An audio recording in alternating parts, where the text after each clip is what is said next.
So I took a walk in the snow the other day, and in Northeast Ohio, we've gotten hit with a lot of snow this year, and it really got me thinking about what part of the world gets the most snow.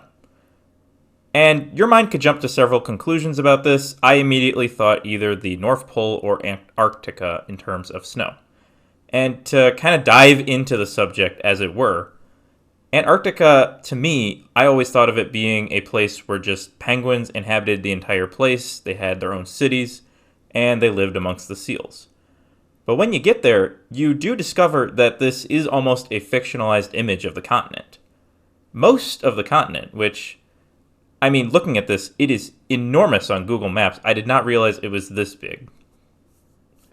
But most of the continent actually receives very, very little rainfall, and it is recognized as the world's largest desert. And the only place on it that does not have a permanent layer of ice are these dry valleys called the McMurdo Dry Valleys. And I know what you're thinking. But Ryan, how could these be dry? There's a stream running through it. The rivers do only appear during the warmer months of the year, which is the only time people actually come to the area, and they're formed from the melting glaciers. In any given year, this area may only receive like 4 millimeters of precipitation annually. Like, the amount of ice and snow that borders it is not a great representation of what it's truly like. This is a desert. But hey, if you like oddly shaped rocks that are shaped by either weathering or erosion, this could be the place for you. I mean, look at all these things. They're just littering the place. I have not seen this many rocks just sitting anywhere, except maybe for the volcanoes of Hawaii, and that's even a stretch.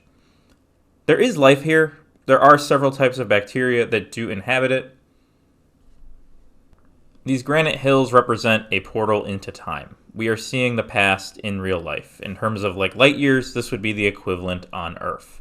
If you ever wondered what Mars looked like, this is stuff the rover could show you being on planet Earth. And hey, it's not inaccessible. I mean, look, next time you're on a road trip to this part of the world, in the southern continent, just get out of the car when you're at the McMurdo station and head to the dry valleys. There's ice. Look at all this fresh water in terms of an iceberg. You can't tell me this doesn't look good. This is one of Earth's last wild regions, and while you might not find anything living in terms of, let's say, birds or mammals, there are the mummified remains of seals and penguins that dot this landscape from anywhere from 10 to 12,000 years ago.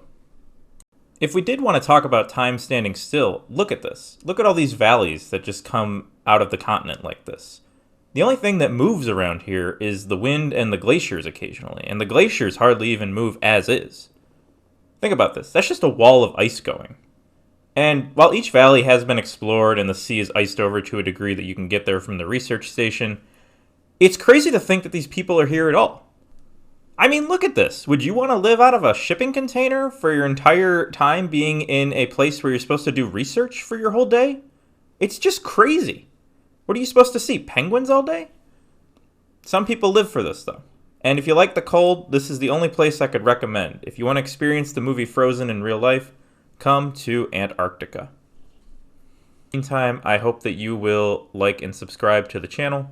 This will help the channel grow overall and allow me to continue producing videos such as these.